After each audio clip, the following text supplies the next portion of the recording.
Ik ben een kunstenaar die zich op teksten baseert en net als de meeste Amerikanen spreek ik slechts in taal.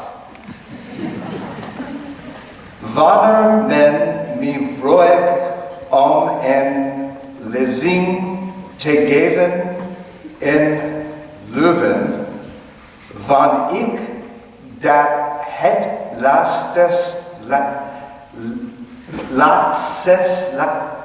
laatste de Belgium of de rest van de wereld nodig had, was nog meer geïmporteerd Amerikanische culture.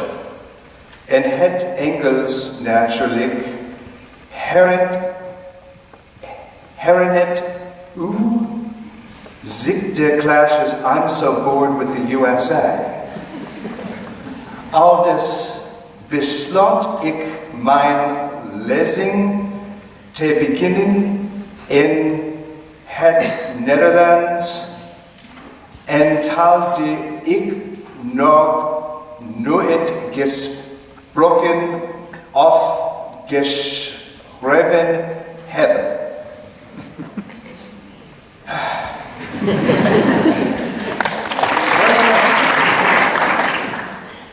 Hoogst waarschijnlijk begrijpt u geen woord van wat ik aan het zeggen ben, zelfs al is dit uw moedertaal. Dus we staan kwijt, we bevinden ons allen in een situatie van niet begrippen.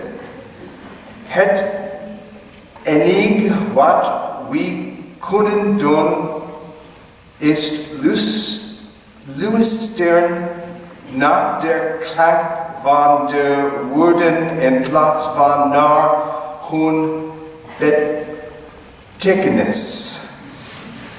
Daardoor ontstaat een nieuwe realiteit tegenover taal die ons toestaat het mondane te herkaderen in de taal van het mondane. Al jaren werk ik aan een situatie zoals deze waarin we ons nu bevinden, waar taal puur formeel en concreet is. Zoals taal zelf is de babbel tegelijkertijd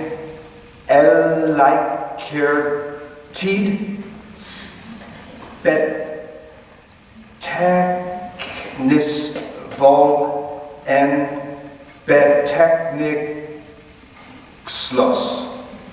De lucht is nu gevuld met klank die zich opstelt als taal. Ik zou hiermee kunnen doorgaan en de ganze lezing in het Nederlands brengen, maar ik denk dat u nu mijn punt al begrepen hebt. Aldus ga ik verder in het Engels, maar na dit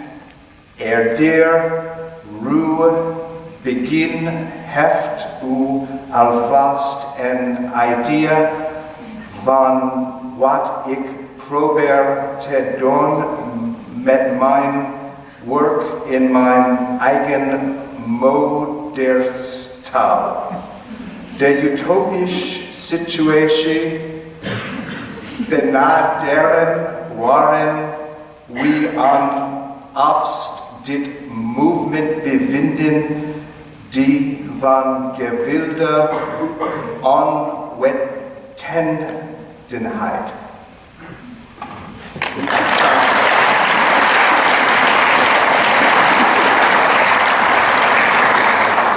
Thank you.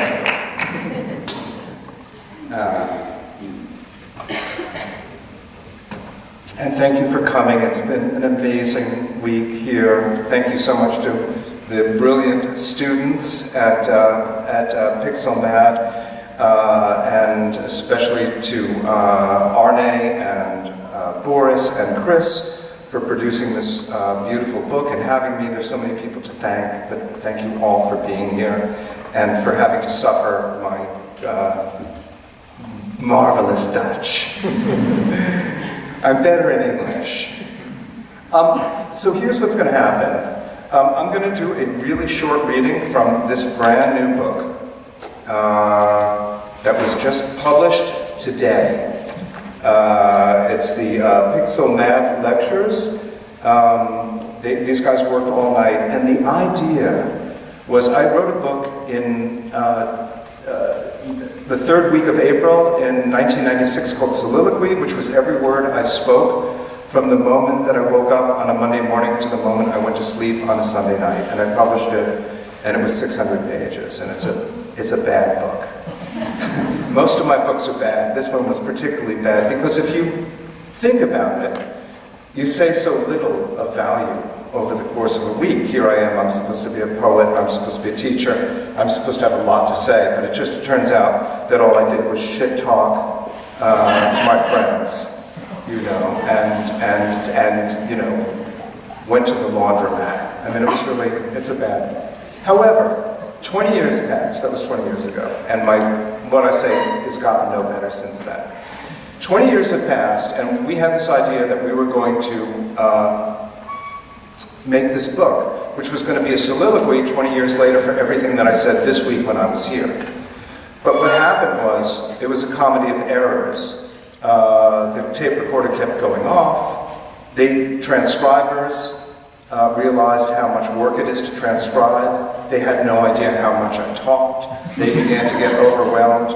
And the funniest thing was, when I finally saw the text, was that it was terrible. It was full of errors. In other words, they're listening closely to what I'm speaking in English, and it got it all wrong. So I can only assume that right now, most of you are not Native American speakers, and you're only understanding a very small fraction of my intention, which I wish to communicate with you. You're probably getting every, 4 or 5 words, which is better than what my Dutch, which of course you understood none of. So my English is a little bit better.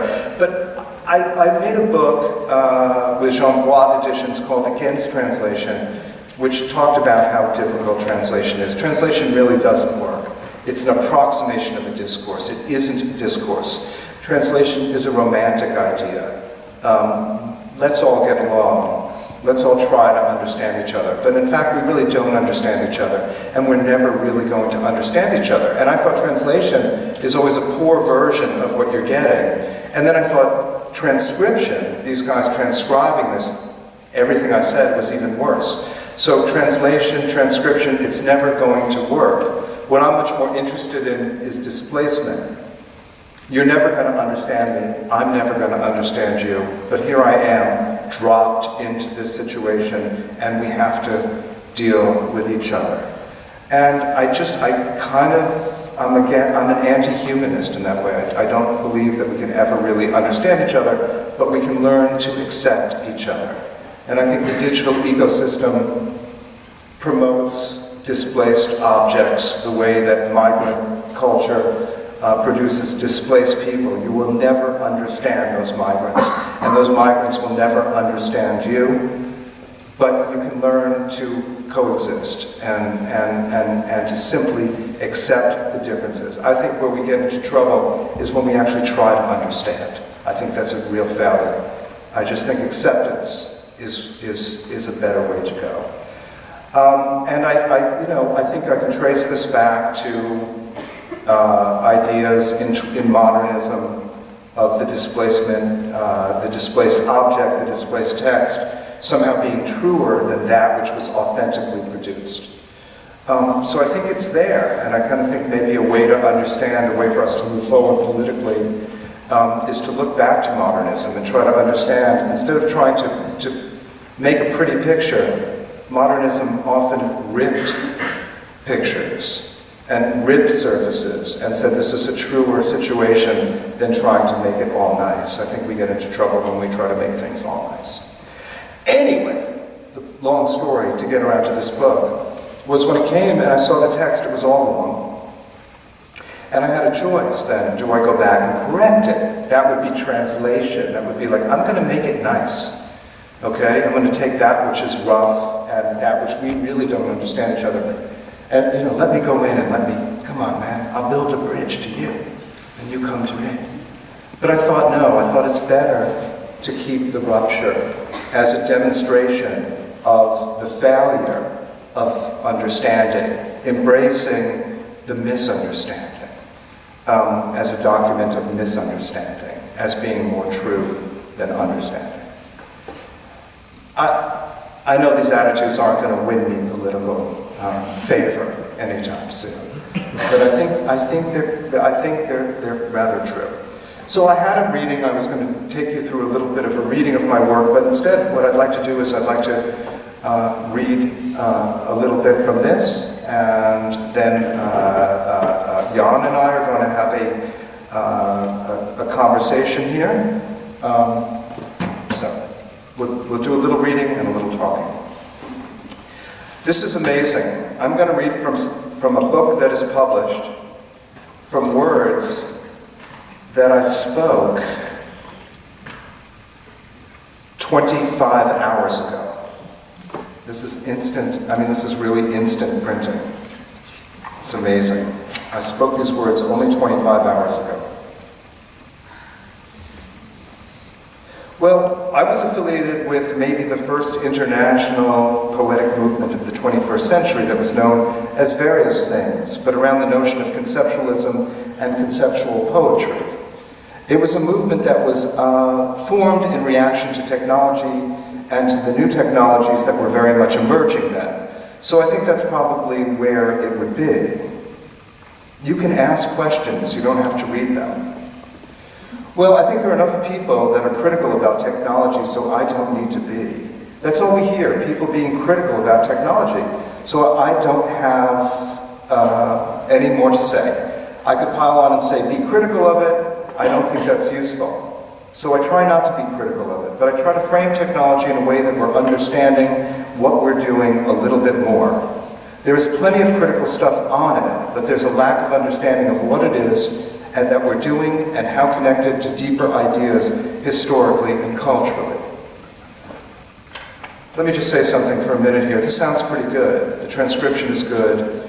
And because I was doing an interview, I was very self-conscious of speaking slowly and making sense, because I knew I was speaking to somebody who wasn't a native, who English wasn't their first language. I wanted to be extremely clear, and the transcription in this is pretty good. I'm not making it any better. I could do that because it would be easier for you to listen to, but I'll try to keep the ruptures in. But so far, I really have. By the way, I've never read this. I said it a day ago, but I've never read it. This is all new to me. It's too weird.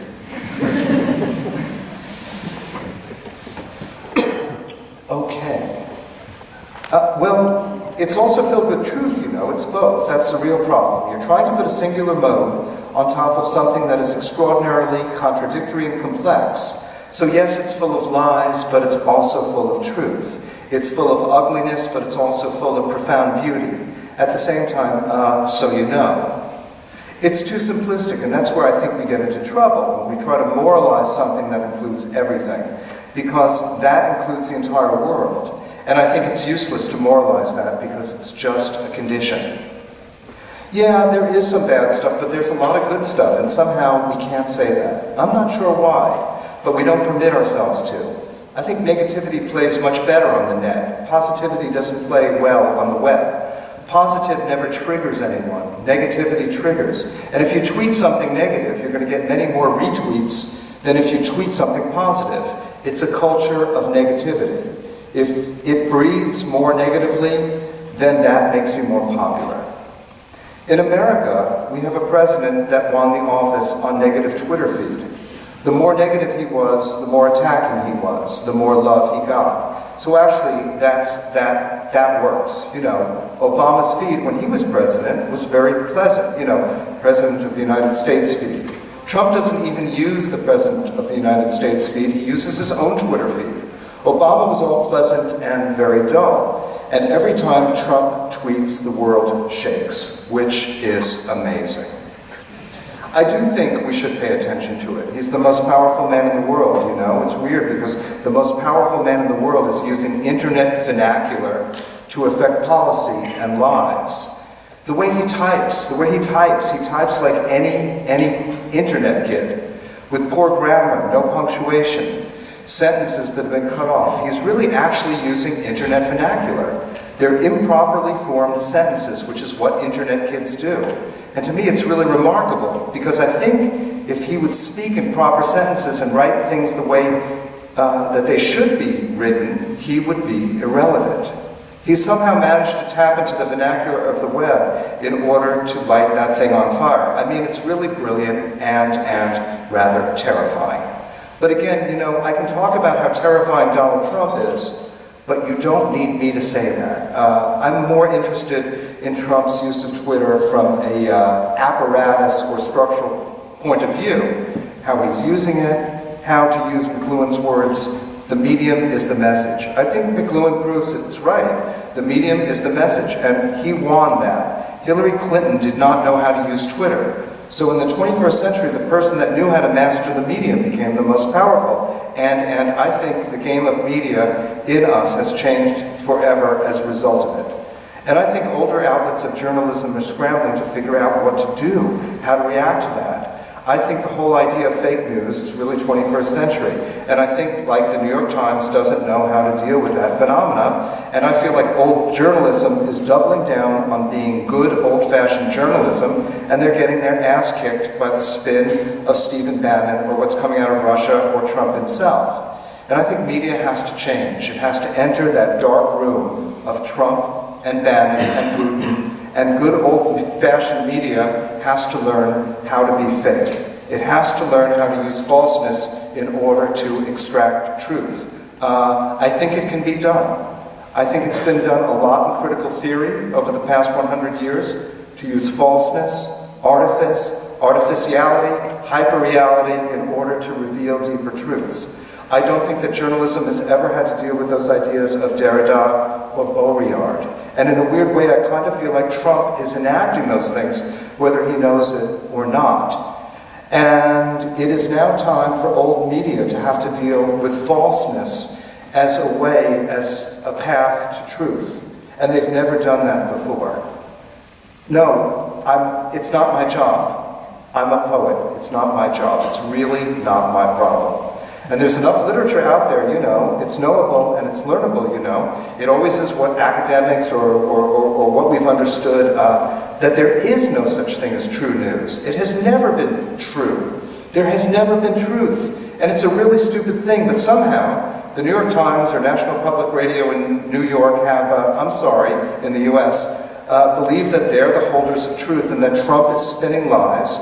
And you know what? They blew it. They missed the whole election. They blew the entire thing as a result of not understanding falseness. And yeah, they're going to have to learn that. You know, they blew it. I mean, the night before the election, the New York Times had a graphic that said, Hillary Clinton, 97% winning the election changes, Donald Trump, 3%. That's the fucking New York Times. They're the smartest people in America.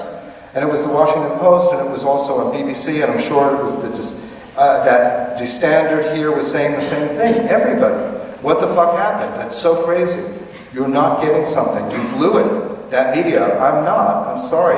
I can't assume that you're a part of it. You're an internet journalist, but whatever. Let me say, they really blew it. And why should I trust the New York Times? I may like them more. I feel sympathetic with them. But why should I trust them with what I have to say now? After that, I'm with that. You know, it leaves the reader, the consumer of news, in a pretty strange position. So who knows? I mean, I don't know what truth is. I don't know that we become better navigators of truth.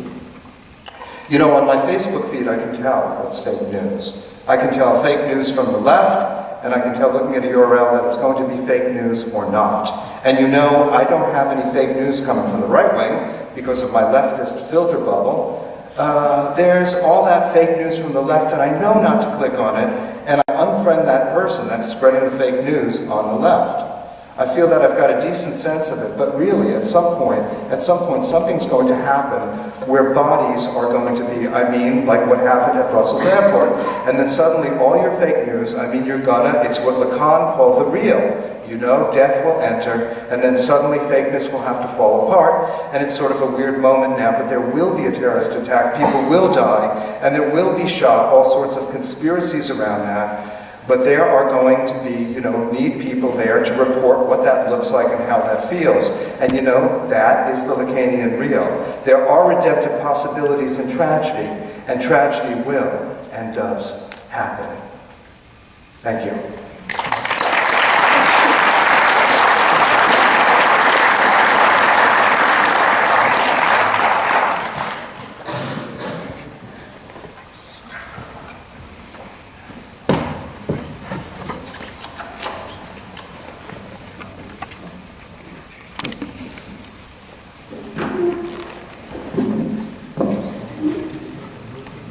Is there another mic? Okay. So we're just going to chat for a few minutes. Now, of course, you came here to hear some poetry, and that didn't sound like poetry at all. Sorry.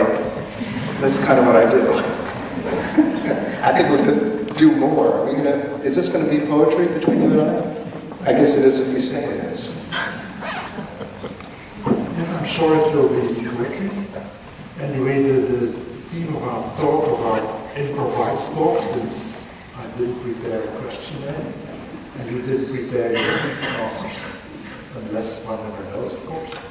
But we agreed to have a small chat on what has perhaps been absent during this week, and also during the fragment that you read to us, namely your writing as a creative author, and I don't use the word uncreative since I think that it's a myth. One cannot, I really don't understand why smart people continue to label what you are doing as uncreative writing. It's because they take the bait.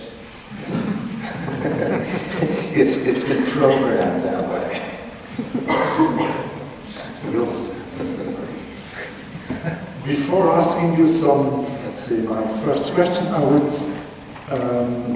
like to show some books to the audience. After all, even if you are, let's say, if your work cannot be separated from, let's say, the internet and the modern communication medium, you are still not just a book lover, but a book maniac to a certain extent. I just took the first book, the first four books which were on my desk today, which I'm using almost every day, which I'm once in a while when I'm tired of, for instance, my colleagues or students, I read some of your pages and that's enough to get through the day.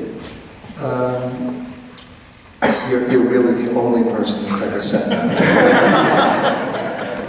I'm an uncreative message. The first book, and I insist on the word book since it's really a book, is this ream of 500 pages. Pages which are paginatives, no pagination. You can reshuffle them as you want. It's called theory, and it's a kind of, let's say, anthology of great Goldsmithian axioms on what writing is today. I will not read a fragment since it's in French.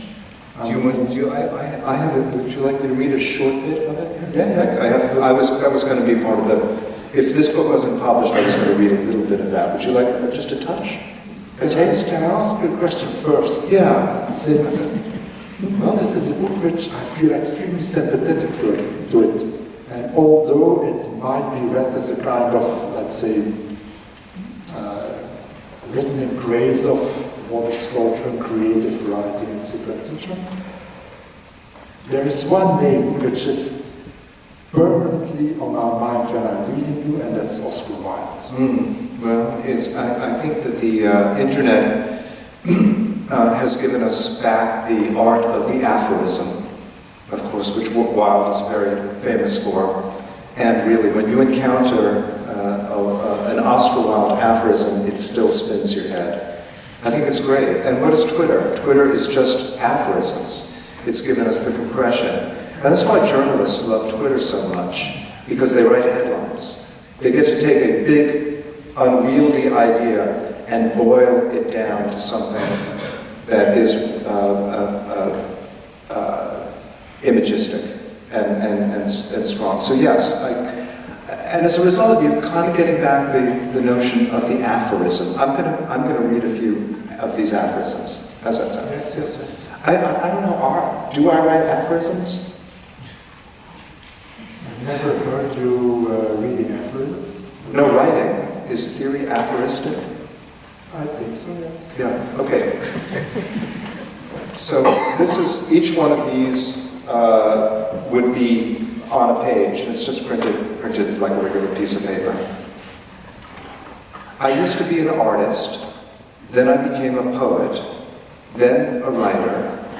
Now when asked, I simply refer to myself as a word processor. That's one page. Now we turn the page. Writing should be as effortless as washing the dishes and as interesting. Turn the page. Hunter S. Thompson retyped Hemingway and Fitzgerald novels. He said, I just want to know what it feels like to write those words. Obama regularly copies his speechwriter's work out in longhand on legal pads in pencil. It helps organize my thoughts. If you're not making art with the intention of having it copied, you're not really making art for the 21st century. From producer to reproducer, the internet is destroying literature, and it's a good thing. Authenticity is another form of artifice. These are all single pages. Next page. It is possible to be inauthentic and sincere. The moment you stand up in front of people, you are no longer authentic. The telling of a true story is an unnatural act. My writing is political writing. It just prefers to use someone else's politics. Many thanks. I'm sure that the audience is now sharing my conviction that you are Wildian, post-Wildian, pre-Wildian. But the best people on the internet aren't Wildian. I'm just one of them. Most of that came from a Twitter feed anyway.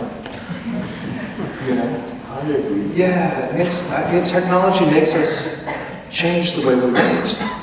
This is the problem with literature. Most people are still writing as if it's 1950 or 1850, not admitting the impact that technology has on our production. I think it's important. I think we all share that idea wholeheartedly. Let's imagine the following situation. In one of your books on creative writing, you quote friend John Ashbery, who has difficulties in finding inspiration for the poem of the day. And we know that John Ashbery pours out 2 words a day, at least. He is as productive as you are, but with completely different needs.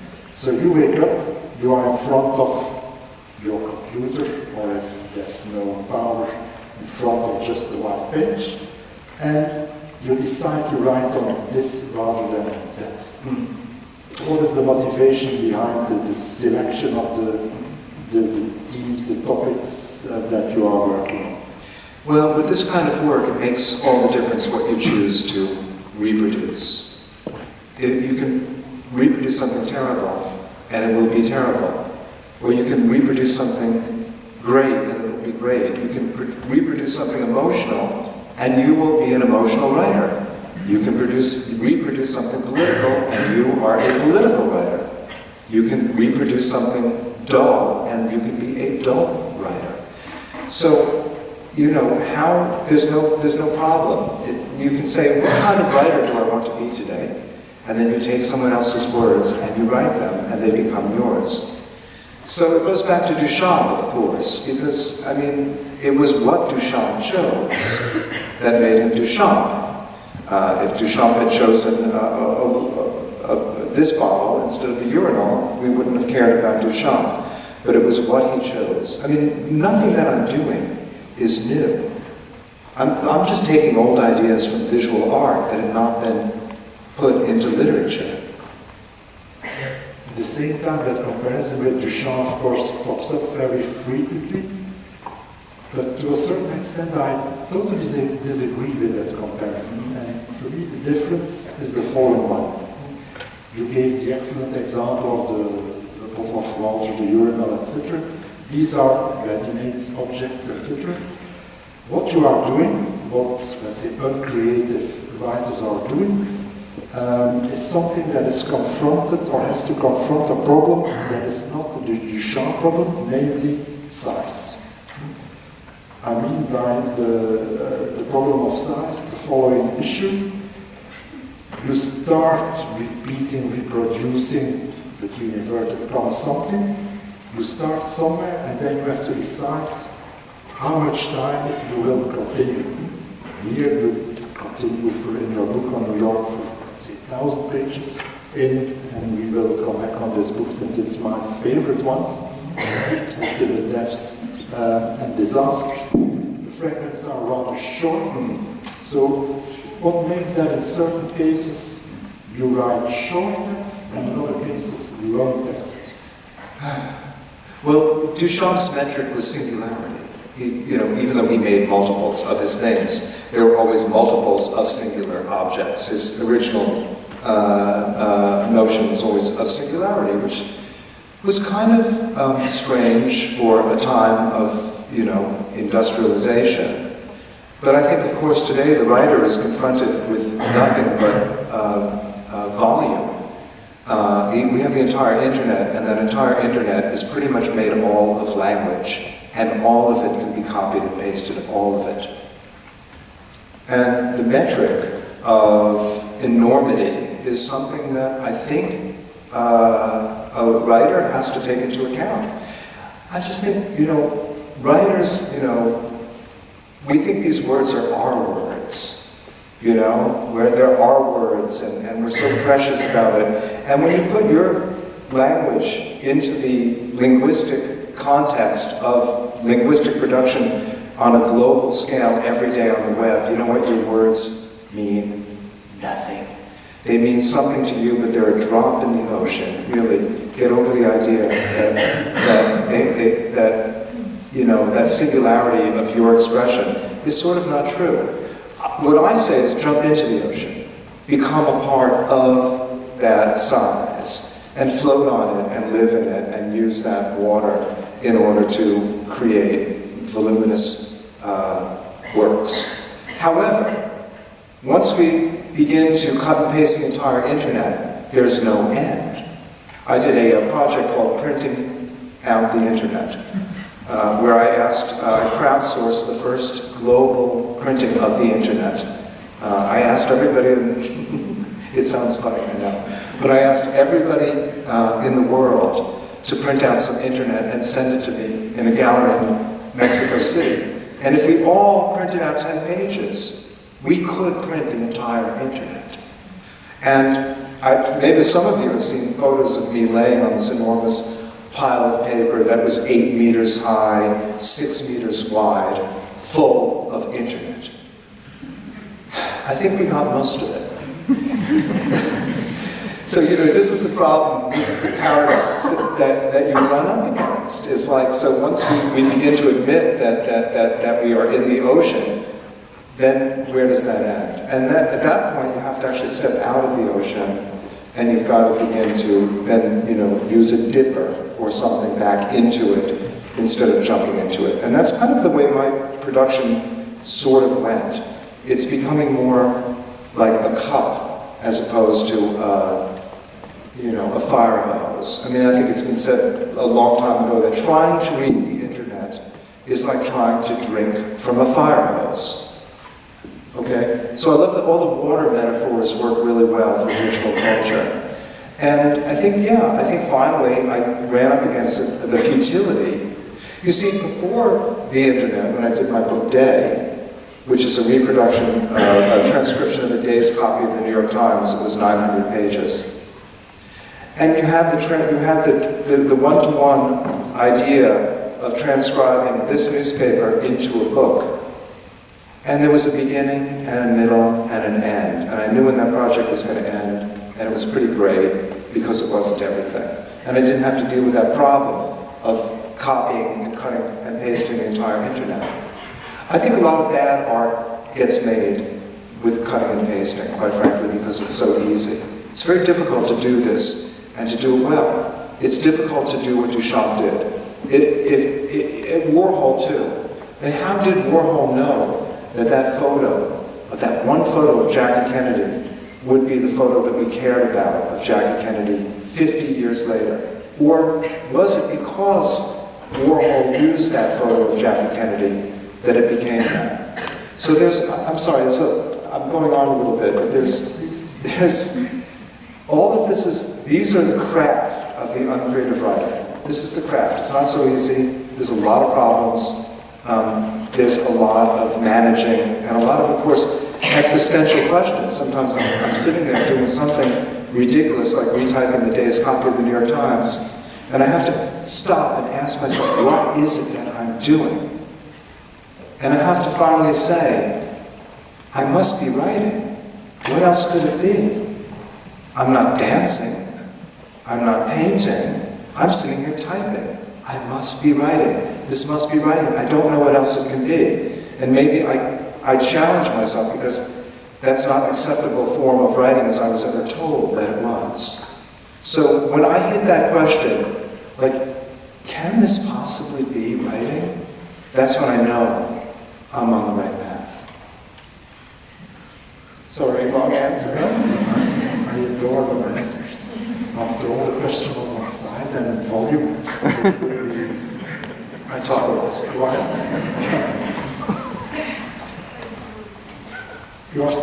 You are right. You woke up this morning, you start writing in front of your computer, on your page, or whatever. You are reproducing, selecting, fragmenting, etc. But at the same time, you are also editing the text that you are quoting, reproducing, transforming. What are, according to you, the most, let's say, important features of that editing? So this is change the words themselves. Yeah. You have to set up rules. So I'm going to transcribe a day's copy of the New York Times. I've got this thing. I mean, it was just a weird thing. I'm kind of a project-based writer. And I finish one project and I go to another. I'm not the kind of guy that's writing little poems every day. I do these big projects. And I had just finished a project.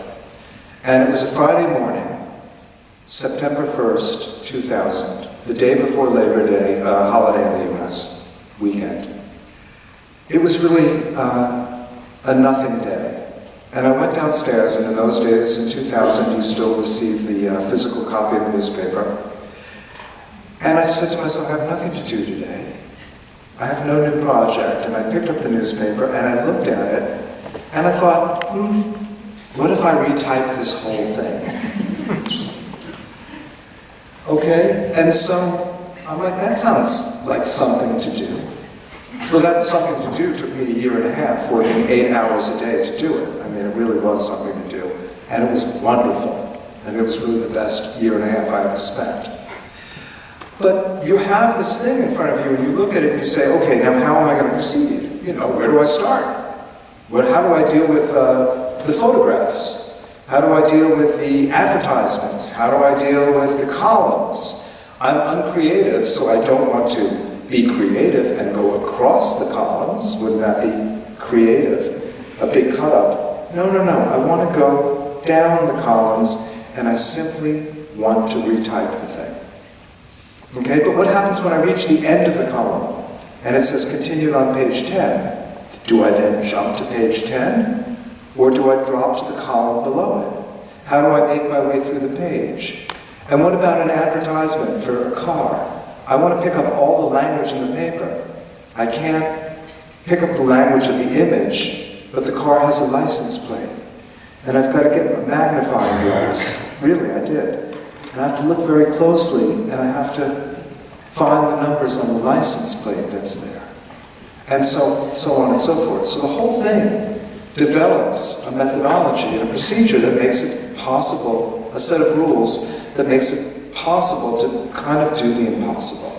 And, you know, you just kind of keep triggering those rules. Oh, now I know how to deal with this. Now I know how to deal with this. And that's a creative, the creative process is in the making of the rules, not in the inspiration.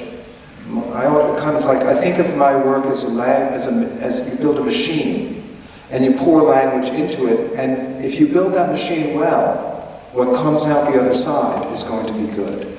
But much more work goes into the building of the machine than, anybody could do the work that I do, but they can't. There's something about having done it myself that makes it meaningful, really meaningful. And that's where I get to be a bit of a romantic. It's not so cold. I really fall in love with these processes. And then I have this book that I don't love, but I like the idea of it. Could you give us also an example of a project that didn't work out, that you dropped, that you abandoned? Yes. I'll tell you. I just dropped a project. So as you know, I got into trouble reproducing an autopsy of Michael Brown. People were rather offended that I would use that autopsy as poetic material. It's a long story, and I really don't want to get into it. We could be here all night talking about it. However, in the depths of that controversy, and it was a really big controversy, it was quite intense. About a week after, I thought to myself, this is really interesting. I'm going to go find other autopsies, and I'm going to see if I can get a book of autopsies together. And I did, and in the depths of really what was just so intense, I sat there and I actually reproduced that which caused a giant scandal. And I'm thinking to myself, as I'm going through these autopsies, they were amazing. The autopsy of Abraham Lincoln, the autopsy of Bonnie and Clyde, the autopsy of Jim Morrison, in French, of course, the autopsy of Janis Joplin, the autopsy of Michael Jackson, the autopsy of Whitney Houston, and finally, going up all the way, there were 24 of them in the end, the autopsy of Malcolm X, all Americans, by the way, and finally, the autopsy of Robin Williams and the autopsy of Omar Mateen, the guy that did the shooting in Orlando.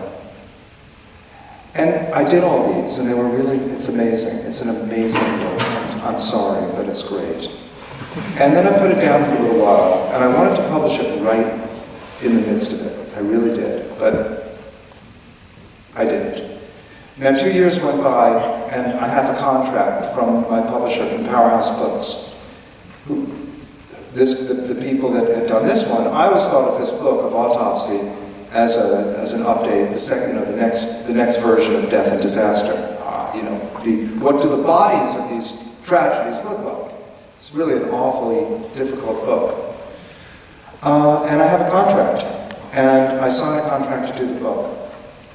And all my friends say, don't do that. Don't do that. Don't publish that book. Not now. When Donald Trump is getting up there and speaking about American carnage, this might be misunderstood. And Marjorie, I gave it to Marjorie Perloff, who actually didn't really like the text, but that may be her own limitation for disgusting. She doesn't like disgusting bodily things. This is really hard and disgusting. And I broke the contract. I didn't publish it. I've got this great book. I will publish it someday, perhaps, but I didn't publish it. So that and that hurt me. I was really looking forward to publishing this book. I've been waiting 2 years to publish this book. But it's too dangerous.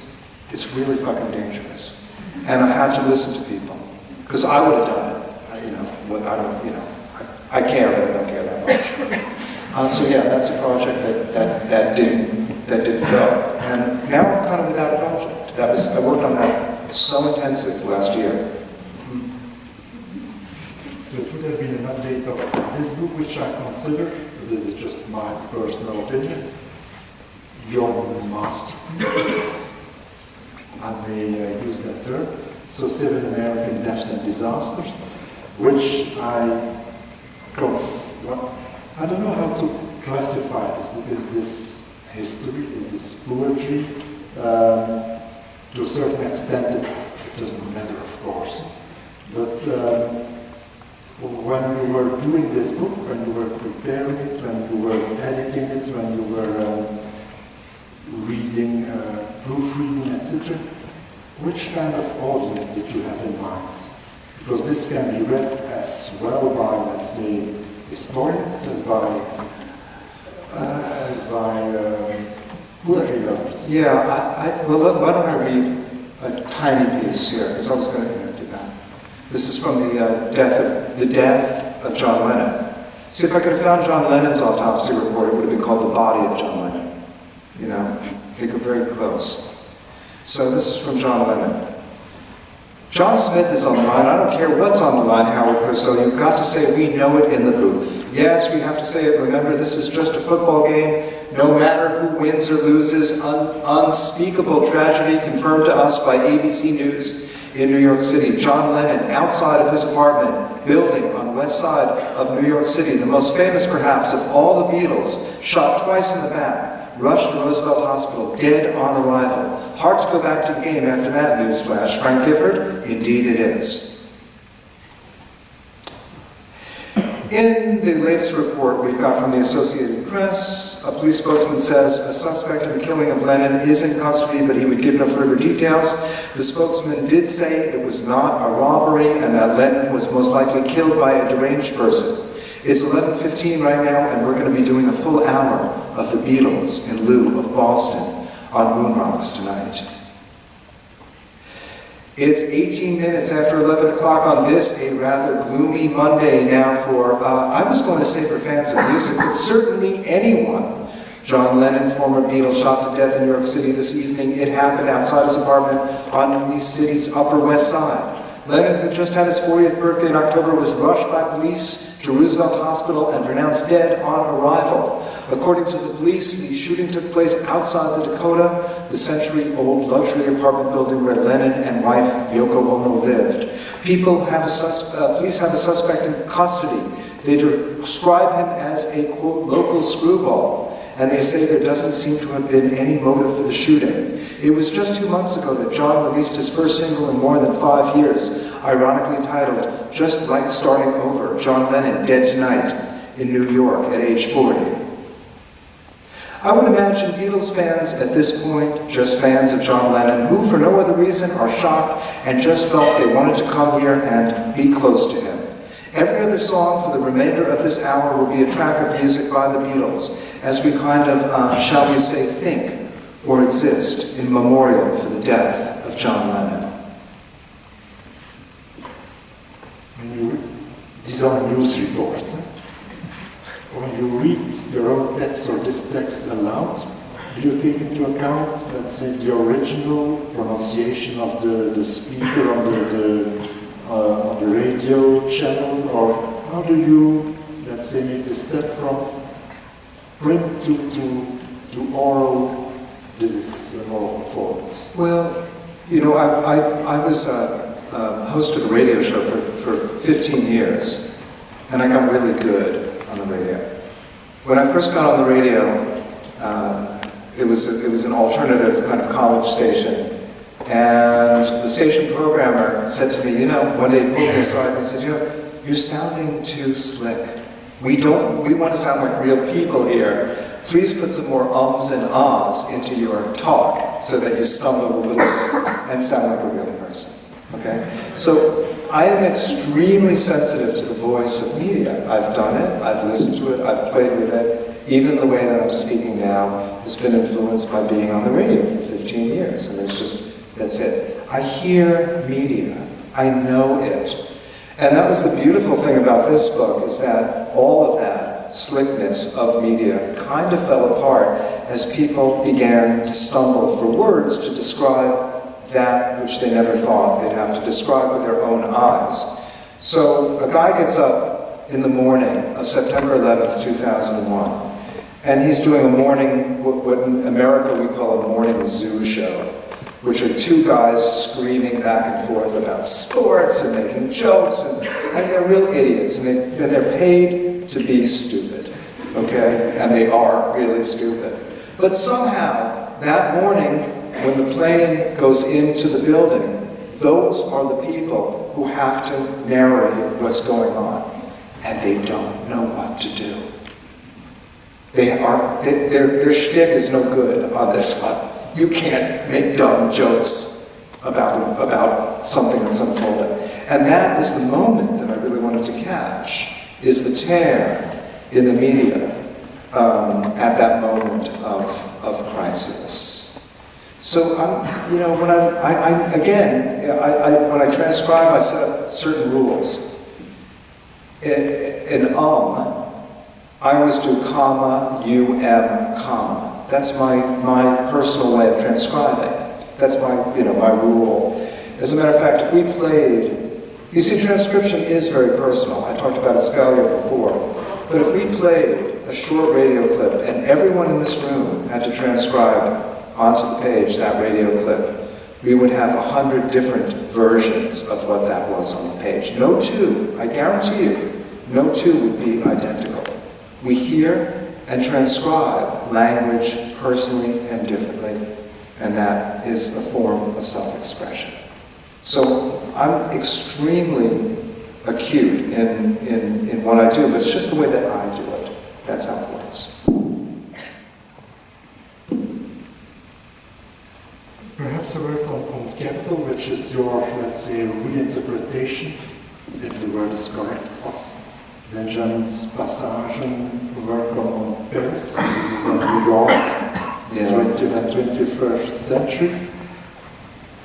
Why did you make this book to start with? Yeah, and I think that we can probably end on this book because it's the last book I wrote. No, this is the last one I wrote, I'm sorry. But this is the last, this one is really the last one I wrote. But I mean, this to me ends my project. It's been a 20-year project. I can't go anywhere from here.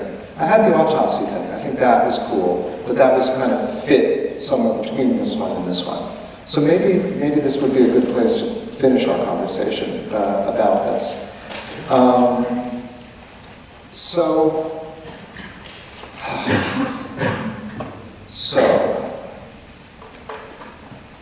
In 2000, around 2000, the passage and work of Benjamin was published in English. It was a big event in the English-speaking world. We never saw it. And I remember buying it and thinking, opening it up and thinking, this is the best book I have ever read. And for those of you that don't know, it's very simple what he did. He sat in libraries for 15 or 20 years, and he wanted to write about Paris in the 19th century. The original title for the book was going to be called Paris, Capital of the 19th Century. And he just sat there and pulled books off shelves, and he opened the book, and found a really interesting passage but also a passage on the page, dealt with both those things. And he'd just copy it down in longhand, okay, and then write a bibliographical note, and then flip through another couple of pages, and he'd make these notes, and then after a day of harvesting from the library cool things about Paris that he found, he'd go home and he'd put them into convolutes, into these folders. And that was the whole project. And by the time he died, it was 500,000 words long. And he gave it, he called it his life's work. He gave it to Georges Bataille at the Bibliothèque Nationale, and he said, hey, hold on to this for me, keep it safe, I gotta get out of Paris now. And of course we all know what happened to Walter Benjamin at the Spanish border, where he killed himself. The book, there's two ways of thinking about this book. One is of Benjamin's book, that it's just a bunch of notes for great unrealized work. He was taking all these notes and he was going to write his genius work on Paris. That's the usual idea. Most people say that. I said, no, that's actually, there's another school of thought that says that this is montage, and that he had actually said that he wanted to write a book of montage, and this was it. We just don't know. Most people don't like the idea of montage. Most people want to uphold the notion of Benjamin as total genius. When the early editions were printed in German, I've been told that he wrote only 20% of it, 80% was all the copying. And they would put Benjamin's original writing in a big font, and all the copied shit in a little font, right? The master's words, these are the words we want to hear. We don't care about all that stuff. And so in a sense, like, most people want to believe that. We just don't know. And I took that as a methodology. So what I did, I love that book so much, I said, I'm going to do the same exact thing. I'm going to use the identical methodology, and I'm going to write the identical book, except for New York in the 20th century. So I did the same thing. I'm an internet man, but I spent 10 years in libraries, copying out, not longhand, but onto a computer, the coolest parts of books about New York in the 20th century, and then arrange them into convolutes the way that Benjamin did. He did not get to sequence them in any way. Mine are extraordinarily precisely sequenced. Mine is a finished work. His is an unfinished work. Mine is about New York. That's why it's an ugly gold thing.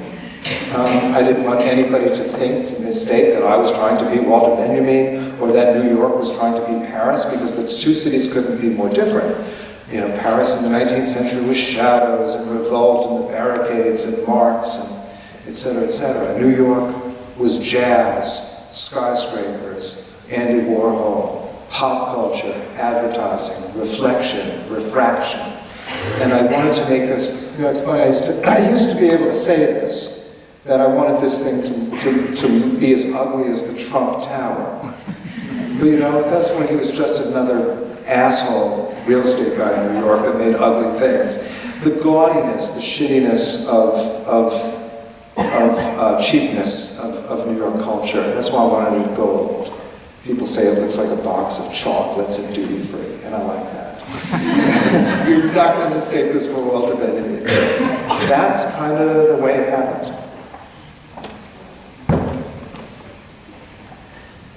I guess you are tired after a week of hard work. I am. I mean, But you are a very kind man, so you are going to take some questions from the if audience. anybody has a question, we won't be too long with questions, but we're almost done. If anybody has a question, I'm happy to take that. Yes.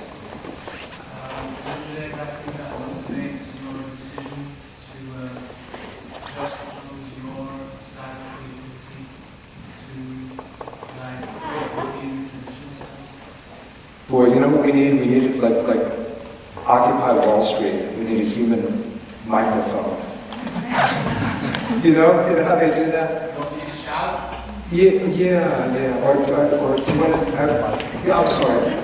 Do they do that here? The human microphone? Do you know what you do? You say, I say something, and you repeat it, and then they repeat it until the people in the back repeat it. That's what Occupy Wall Street came up with. Yeah. We'll just do it this way. You have to speak up now. Yeah. So what is it exactly that motivates your decision to juxtapose your style of creativity to creativity in the traditional sense?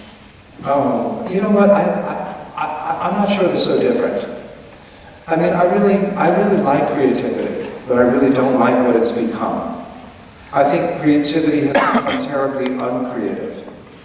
You know, it's formulaic. Novels tend to be formulaic. Movies tend to be formulaic. Music tends to be formulaic. The stuff that you're going to see at the Oscars really isn't creative at all. It's just I wish it would just admit that it was uncreative.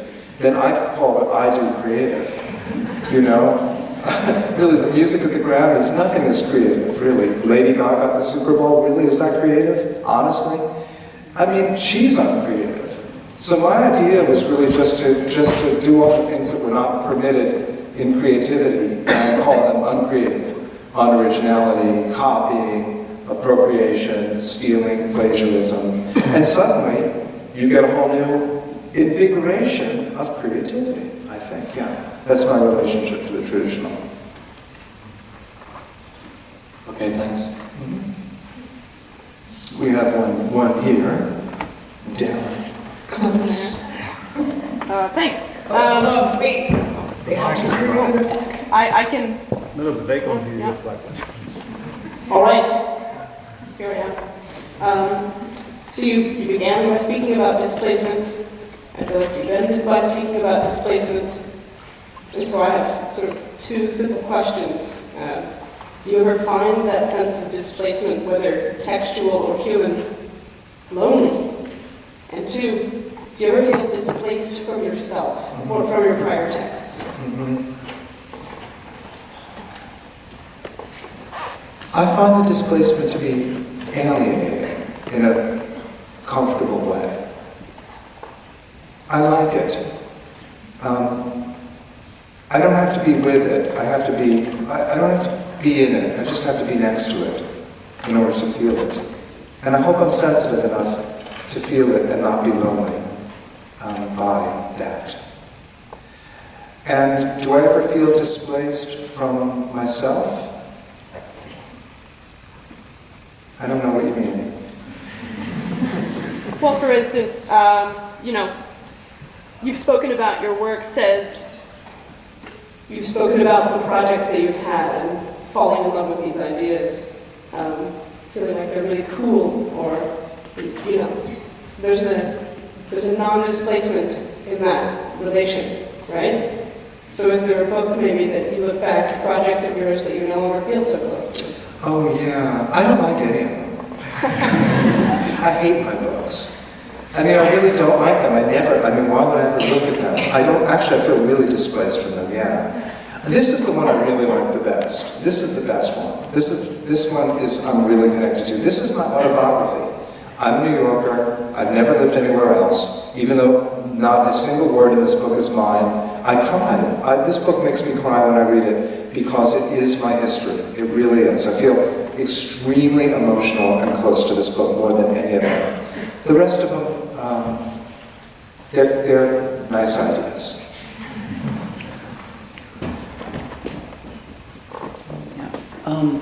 I was wondering how specific do you think your theory is to literature?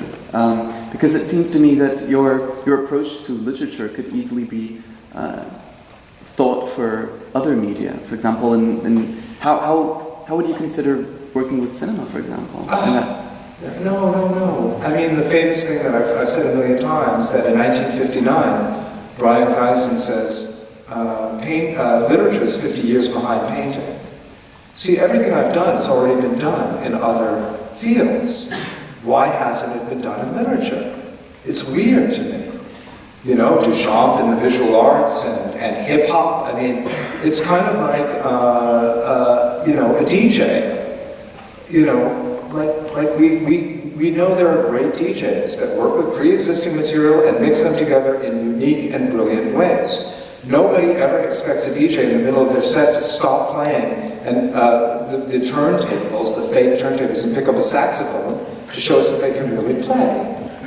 You know? No, we know that that is a legitimate art form and they're brilliant artists that are working in that genre. And, you know, when you see it in cinema and it's montage, you know, Vertov, I mean, it goes back 100 years.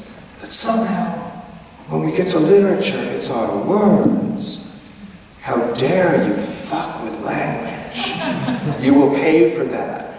And it's just weird to me. I mean, people have put their toe in it, but I think the digital actually makes it possible for the first time. You see, if I was to retype Shakespeare in 1955, that would be a stupid gesture. It would have been meaningless. My work in 1955 would have been like, why are you wasting your time copying something from that onto another page? Because you're just stuck with another single copy of that. You've wasted 10 years of your life. Of course, scribes have done this, and typesetters have done this, but they do that for money, and it's different because we don't do this for money. You know, and somehow it made sense to become a copyist in the digital age. The future of writing will be refractive and reflective and mimetic. That's what's happening now, all language. You say, I write a Microsoft Word document. Every time it saves it, it does that auto recovery thing, you know, when your computer crashes and it pulls up 16 copies of that thing that you were writing and you don't know what to do with all of those things. You know, you're not just never writing once digitally, you're writing in multiples all the time. And then, if I take that Microsoft Word document and I send it to you, it makes a copy of that Microsoft Word document in my sent items folder, another copy. And of course, it goes to you, where it makes another copy in your received items folder. And so, that is the way that we're working. And you have to kind of deal with that. Somehow, literature finally has to deal with that. I just don't think it had to. The typewriter nudged writing. It changed the rhythm. Jack Kerouac wrote the way he did because of the rhythm of the typewriter. But it didn't essentially change the distribution and the reception of language the way that digital culture is. And I feel weird saying this. So how come everybody isn't doing this? Anyway, to answer your question, I'm just taking old ideas and bringing them into a place that they haven't been brought to before. That's all. It's completely stupid. Okay, one more question, and then if anybody has one. Okay, last one.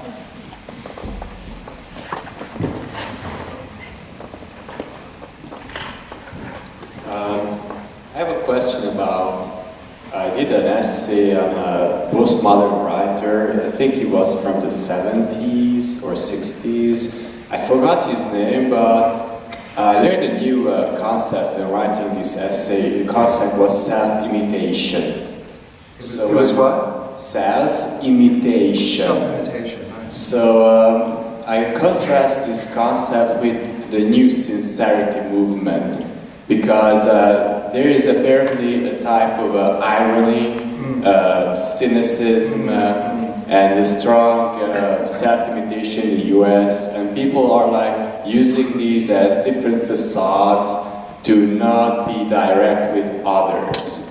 So how do you feel that in your writing, do you actually come to touch into your deeper self, or are you using these copies as just layers and layers and layers of imitations, mostly to have an indirect kind of allusion to your deeper self? Yeah, that's a really complicated question. I mean, the new sincerity is I think, probably the most ironic of writings.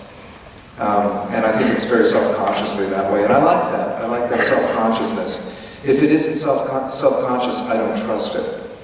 It means it's been self-examined. I like pretension. I trust pretension. I really, authenticity, makes me ill. I don't know though. I don't feel my practice is ironic at all. This is not a big, it's not. I wouldn't have done it this long if it was just irony or joke. It would have worn thin. I mean, I truly get traditionally moved by the kind of things that I do. When I'm doing it, then I kind of, sometimes I walk away from it. But even the weather report, that I did, a book of weather reports, I mean, it's a weird thing. I just retyped the weather report from the radio every day when the guy spoke it for a year. But it turned into a metaphor for the four seasons. I mean, it turned into a work of classical literature. And not only that, it's describing again the weather of New York, and that makes me feel this way. I remember once, another book I did, and this is really the worst book of all, is a book of traffic reports that I transcribed from the radio for 24 hours. It's a hard book. That's the one I read to the president when I was at the White House. I read traffic reports to Obama. He seemed to like that better than the real poetry that I read, in addition. But I once read that traffic report piece in California, and this woman came running up to me afterwards in tears. And she said, "Oh my God, I'm from New York and I live in California, and the sound of that is making me so homesick." So, you never know. It's like, you never know what's going to hit people or what's going to hit yourself. And that's why, and I think I'll just wind up by saying this, is that I don't anticipate or provoke an emotional reaction in you. If you're going to have that emotional reaction to the work, you're going to have that. There's no programmatics to what I do. I put it out there, and if there is a certain reaction, then every reaction to the work, whether it's anger or boredom or love or tears, is a legitimate reaction. When I get a bad review, that's a legitimate reaction. When I get hate for what I do, that's a legitimate reading of the work. It's not terribly misinterpreted. It may hurt me, I may not like it, but the work is just an object in the world that I've borrowed and reframed so that you can have any experience that you like with it. Thank you very much for this. I appreciate it.